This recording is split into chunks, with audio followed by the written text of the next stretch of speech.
నా పేరు జయరాం. మీరు చూస్తున్నది G9 న్యూస్ తెలుగు. ఏలూరు అక్రమ ఇసుక రవాణాపై కుకునూరులో టాస్క్ ఫోర్స్ దాడులు చేశారు. పేదలకు ఉచితంగా ఇసుక ఇవ్వడం ప్రభుత్వ లక్ష్యం కాగా, కొంతమంది అక్రమార్కులు ప్రభుత్వానికి చెడ్డ పేరు తెచ్చే విధంగా ఇసుకని పరిమితికి మించి ఖమ్మం వైపు తరలించకపోయే ప్రయత్నాన్ని ఏలూరు జిల్లా పంచాయతీ అధికారి తూతిక విశ్వనాథ్ నేతృత్వంలో కలెక్టర్ వెట్రిసెల్వి ఆదేశాల మేరకు టాస్క్ ఫోర్స్ అధికారులు మంగళవారం భగ్నం చేశారు. డిపిఓ శ్రీనివాస విశ్వనాథ్ ఆధ్వర్యంలో Polavaram DSP, DD mines, revenue, Panchayati Raj అధికారులు సంఘటన స్థలానికి వెళ్లి పరిమితికి మించి ఉన్న లారీలను లంకాలపల్లి నుంచి అశ్వారావుపేట కాటాకు తరలించి క్వాంటిటీని తూకం వేశారు. ప్రభుత్వ ఉచిత ఇసుక విధానానికి తూట్లు పొడిస్తే ఊరుకునే ప్రసక్తి లేదని, ప్రభుత్వ నిబంధనలకు విరుద్ధంగా ఎవరైనా ఇసుకను తరలిస్తే కఠిన చర్యలు తప్పవని డిపిఓ మరియు జిల్లా టాస్క్ ఫోర్స్ సభ్యులు ఇసుక అక్రమ రవాణాదారులను హెచ్చరించారు. ప్రభుత్వానికి చెడ్డ పేరు వచ్చే విధంగా ఉండదని హితవు పలికారు. అయితే కొంతమంది అక్రమార్కులు ఇవేవీ తగదని కుక్కునూరు మండలం ఇబ్రాహీంపేట ఇసుక డిపో నుంచి పరిమితికి మించి ఇసుకను తీసుకెళ్తున్న 3 తెలంగాణ లారీలను పట్టుకున్నట్టు డిపిఓ శ్రీనివాస్ విశ్వనాథ్ తెలిపారు.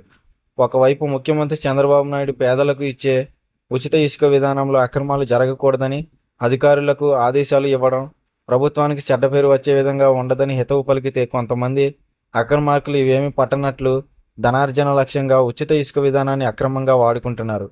అక్రమార్కులపై ఉక్కుపాదం మోపి పేదలకు ఇచ్చే ప్రభుత్వ ఉచిత విధానంలో అక్రమాలు సహించమని గట్టి సందేశాన్ని పంపించిన కలెక్టర్ వెట్రిసెల్విని జిల్లా ప్రజలు ప్రశంసలతో ముంచెత్తగా, కలెక్టర్ ఆదేశాలతో టాస్క్ ఫోర్స్ దాడులు నిర్వహించి ఇసుక అక్రమ రవాణాను అడ్డుకున్న DPO Srinivasa Viswanath, task force సభ్యులు, పోలవరం డిఎస్పి ఎన్ సురేష్ కుమార్ రెడ్డిని పలువురు అభినందించారు.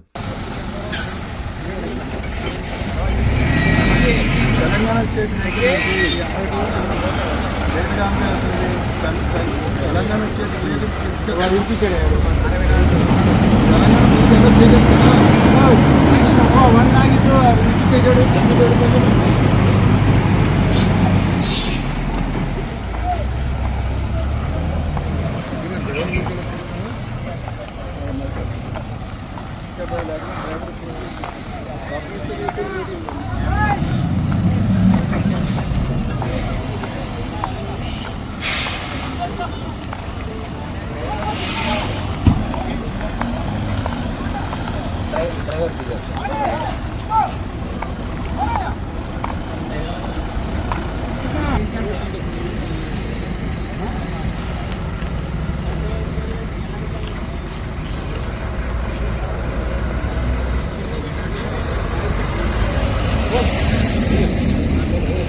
Tahu berapa?